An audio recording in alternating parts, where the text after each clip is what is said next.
My dear students, good afternoon. I am Ashutosh Pandey from Jagatjit Inter College, Ikona Sravasti.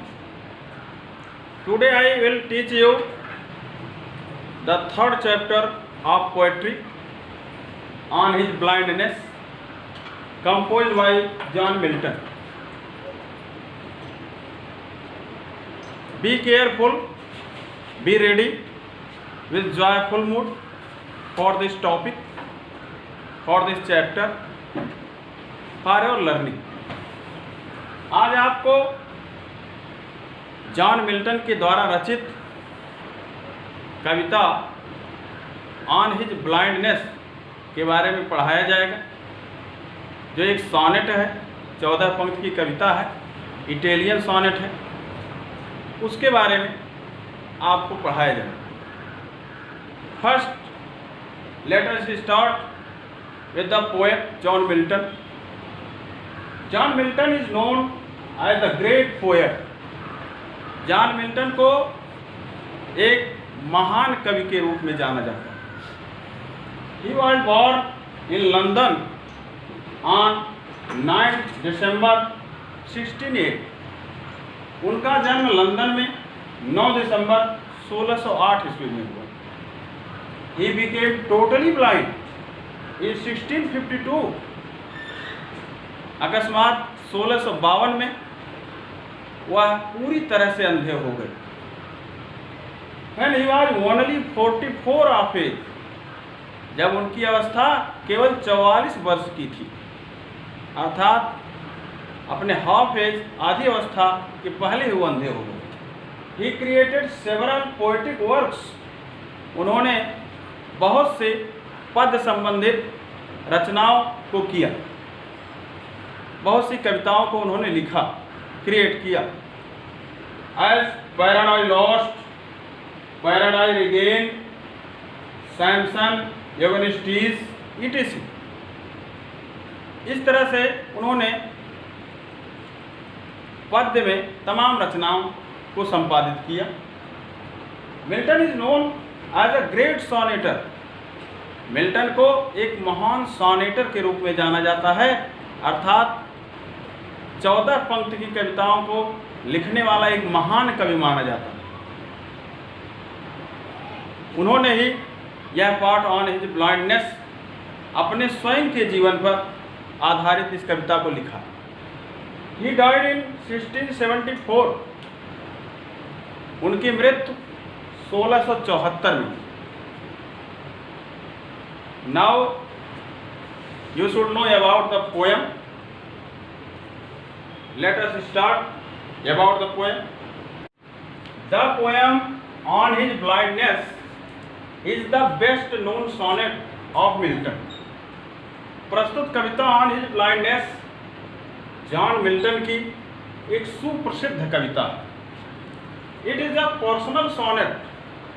It is an Italian sonnet of Milton.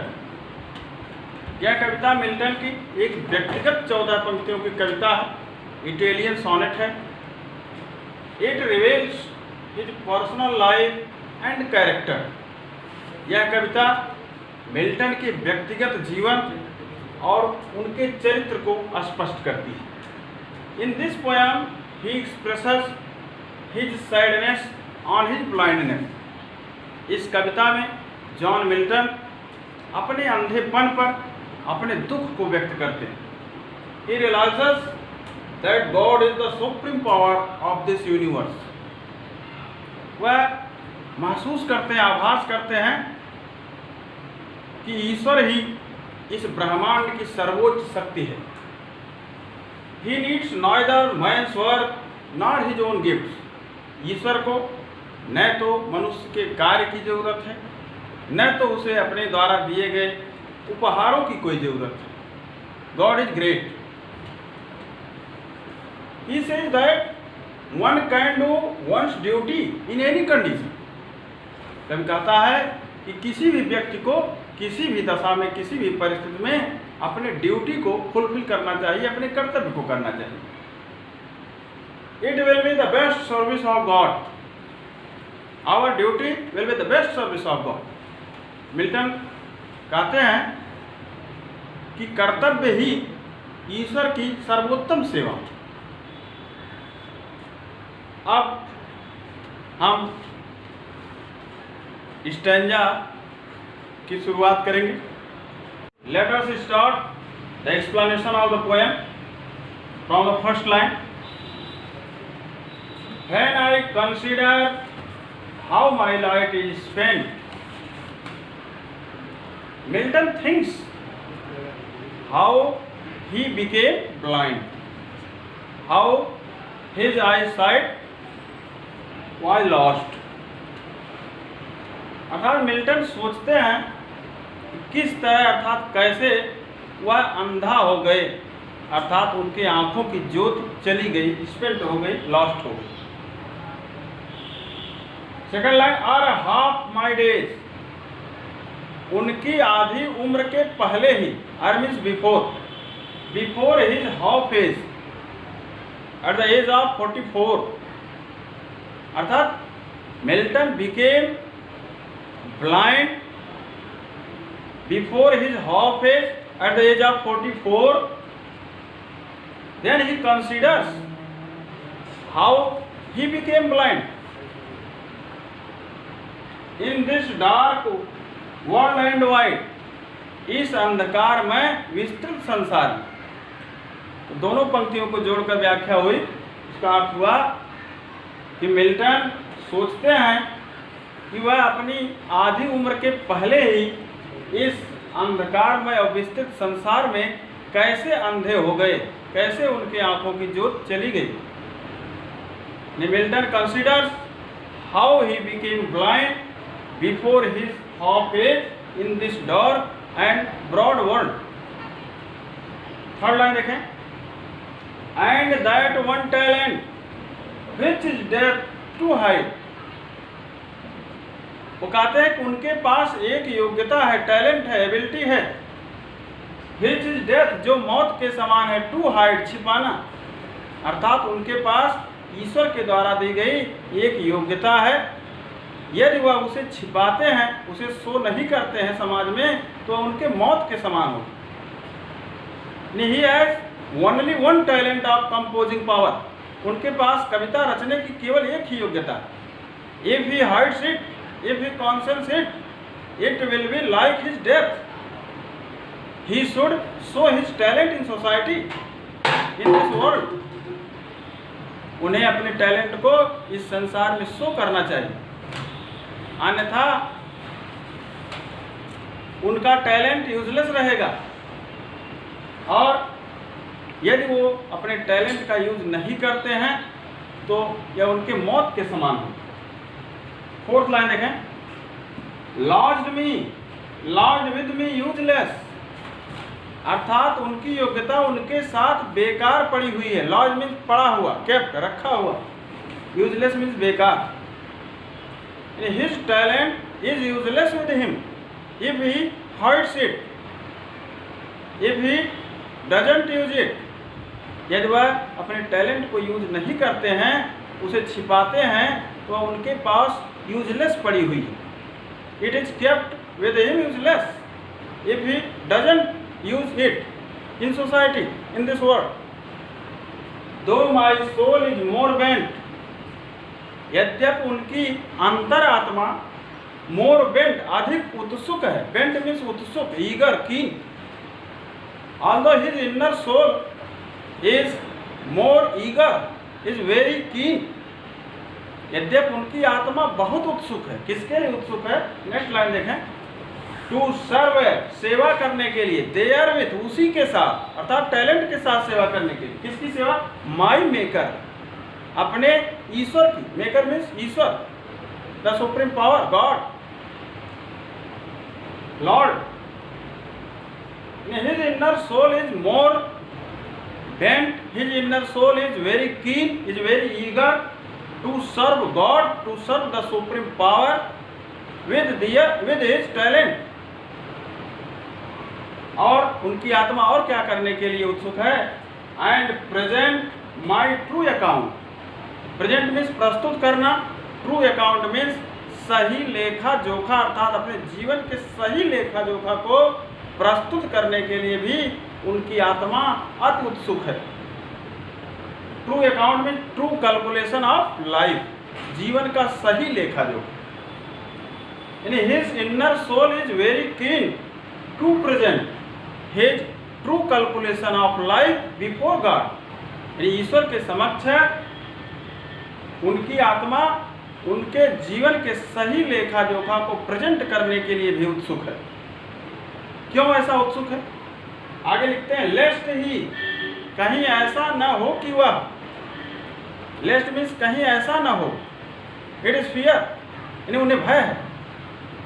He returning child, कि वापस जाने पर वह child करे, child में डांटे फटकारे, स्कोल्ड करे, अर्थात वह सोचते हैं, रियलाइज करते हैं कि यदि वह अपने टैलेंट का यूज नहीं करते हैं तो जब वो अपनी मौत के बाद ईश्वर के धाम वापस जाएंगे तो ईश्वर उनसे उनका हिसाब लेंगे और उन्हें डांटेंगे, फटकारेंगे। If he doesn't use his talent when he would go in the abode of God after his death, God would scold him. Next line है, doth God exact day labor, light denied? I fondly ask, Milton fondly ask, fondly means मूर्खता पूर्वक, foolishly ask करते हैं, पूछते हैं, ईश्वर से ही पूछ लेते हैं, यानी Milton foolishly asks to God, Milton मूर्खता पूर्वक ईश्वर से पूछते हैं। क्या पूछते हैं? doth God exact day labor, क्या ईश्वर उनके कठोर परिश्रम की आशा करता है? एग्जैक्ट मीन्स आशा करना, day labour means hard work, कठोर परिश्रम। क्या ईश्वर उनके कठोर परिश्रम की आशा करता है? लाइट डिनाइड, उनके अंधेपन के बावजूद भी, उनके आंखों की ज्योत समाप्त हो जाने के बावजूद भी, in spite of his blindness, यानी Milton asks foolishly if God hopes his hard work in spite of his blindness, क्या ईश्वर उनके अंधेपन के बावजूद भी उनसे कठोर परिश्रम की आशा करता है? इस तरह से मिल्टन क्वेश्चन पुटअप करते हैं, एक कंप्लेन के रूप में, शिकायत के रूप में, यानी he complains God if he hopes the hard work from him in spite of his blindness, but patience to prevent, लेकिन पेशेंस मीन्स इनर सोल, अंतरात्मा, लेकिन उनकी अंतरात्मा टू प्रिवेंट, रोक देती है। प्रिवेंट में चेक करना, रोकना, उनकी अंतरात्मा उन्हें ऐसा प्रश्न करने से रोक देती है, यानी his inner soul checks him to ask this type question before God, ईश्वर के समक्ष ऐसा प्रश्न करने से उनकी आत्मा उन्हें रोक देती है। अर्थात अंतरात्मा के माध्यम से मिल्टन सोचते हैं कि he should not complain God, उन्हें ईश्वर शिकायत नहीं करनी चाहिए, उन्हें ईश्वर के समक्ष कोई भी शिकायत नहीं रखनी चाहिए। God is great, God is the supreme power of this universe, we should not complain, हमें कंप्लेन नहीं करना चाहिए। We should do our duty. We should fulfill our responsibilities in this world. अब आप नेक्स्ट लाइन देखें, Pay your attention. That murmur soon replies, God doth not need either man's work or his own gift. That का मतलब जो, यहाँ पर जो का मतलब मिल्टन की अंतरात्मा,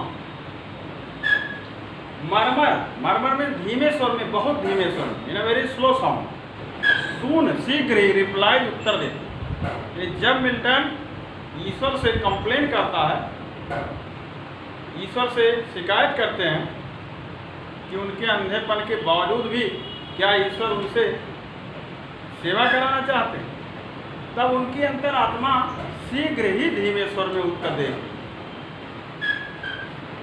Milton's inner soul replies soon in a very slow sound. कहती है अंतरात्मा, God doth not need. ईश्वर को जरूरत नहीं है। ईश्वर को किसकी जरूरत नहीं है? Either man's work or his own gifts.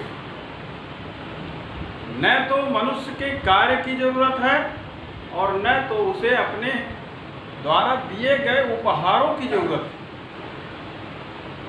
यानी God's needs neither man's work nor his own gifts. ईश्वर को न तो मनुष्य के किसी कार्य की जरूरत है और न तो उसे किसी उपहार आदि की जरूरत है। Who best bear his mild yoke, जो लोग उसके द्वारा प्रदत्त, उसके द्वारा दिए गए माइल्ड योक मीन्स हल्की जिम्मेदारियां, जीवन के हल्के बोझ ईश्वर के द्वारा दिए गए, light burden given by God, the responsibilities of life, misfortunes of life given by God, ये है mild yoke, simple responsibilities of life. तो कभी कहता हूँ बेस्ट, जो अच्छे ढंग से, सर्वोत्तम ढंग से बियर इंडेवर कर लेते हैं, सहन कर लेते हैं, हिज माइल्ड योक, ईश्वर के द्वारा दिए गए जिम्मेदारियों को, हल्के बोझ को जो लोग सहन कर लेते हैं, यानी the people who endure the light burden and responsibilities of life, fortunes and misfortunes of life given by God, they serve him best. वही लोग ईश्वर की सर्वोत्तम सेवा करते हैं। अर्थात कभी कहना चाहता है कि जो लोग ईश्वर के द्वारा दिए गए हल्के बोझ, हल्की जिम्मेदारियों, उसके द्वारा दिए गए फॉर्चून्स और मिसफॉर्चून्स को खुशी के साथ सहन कर लेते हैं, वही लोग ईश्वर की सर्वोत्तम सेवा करते हैं। अब ईश्वर की महत्ता को बताते हुए, ईश्वर के इंपॉर्टेंस और ग्रेटनेस को बताते हुए कभी आगे क्या कहता है? His state is kingly. ईश्वर की स्टेट मीन्स पोजीशन, ईश्वर का पोजीशन किंगली है, राजा के समान। God's position is just like a king. ईश्वर का पोजीशन, ईश्वर की स्थिति बिल्कुल एक राजा के समान। He the supreme power of this universe, वह इस ब्रह्मांड का सुप्रीम पावर है। He is the Lord of this universe, वह इस यूनिवर्स का, इस ब्रह्मांड का मालिक है। इसीलिए कभी ने कहा हिज स्टेट इज किंगली, उसकी स्थिति किंगली है, राजा के समान, एक सम्राट के समान। Thousands at his bidding, thousands means हजारों, हजारों का मतलब हजारों फरिश्ते, हजारों एंजल्स, देवदूत क्या करते हैं? एट हिज बिडिंग, उसके कमांड पर, उसके आदेश पर, ऑर्डर पर, ईश्वर के आदेश पर स्पीड, गति करते हैं, इधर उधर दौड़ते भागते हैं, वो भी तेज गति में। यानी thousands of angels run fast here and there in this world at the command of God, at the order of God. यानी ईश्वर के आदेश पर, ईश्वर के कमांड पर हजारों देवदूत, हजारों फरिश्ते इधर उधर तेज गति में स्पीड करते हैं, अर्थात चलते हैं, गति करते हैं, दौड़ते भागते हैं इस ब्रह्मांड में। और क्या करते हैं? And post over land and ocean, और वे सभी देवदूत, वे सभी फरिश्ते पोस्ट ओवर के ऊपर यात्रा करते हैं, ट्रेवल ऑन, यात्रा जारी रखते हैं अपना। लैंड इस धरती पर, पृथ्वी के ऊपर, एंड ओशन और महासागर के ऊपर। अर्थात कभी कहना चाहता है कि हजारों फरिश्ते, हजारों देवदूत ईश्वर के ही आदेश पर इस पृथ्वी के ऊपर और महासागर के ऊपर हमेशा गति करते रहते हैं, दौड़ते भागते रहते हैं, without rest, without taking rest, बिना आराम, यानी बिना आराम के कंटिन्यूसली वो दौड़ते भागते हैं, उन्हें आराम नहीं है। They do not take rest, They run fast here and there in this universe at the command of God. It means thousands of angels run fast here and there in this universe at the command of God without taking any rest. यानी हजारों देवदूत, हजारों फरिश्ते उसके आदेश पर, ईश्वर के आदेश पर इस ब्रह्मांड में over land, over the earth, over the ocean, महासागर के ऊपर, पृथ्वी के ऊपर दौड़ते भागते बिना आराम किए।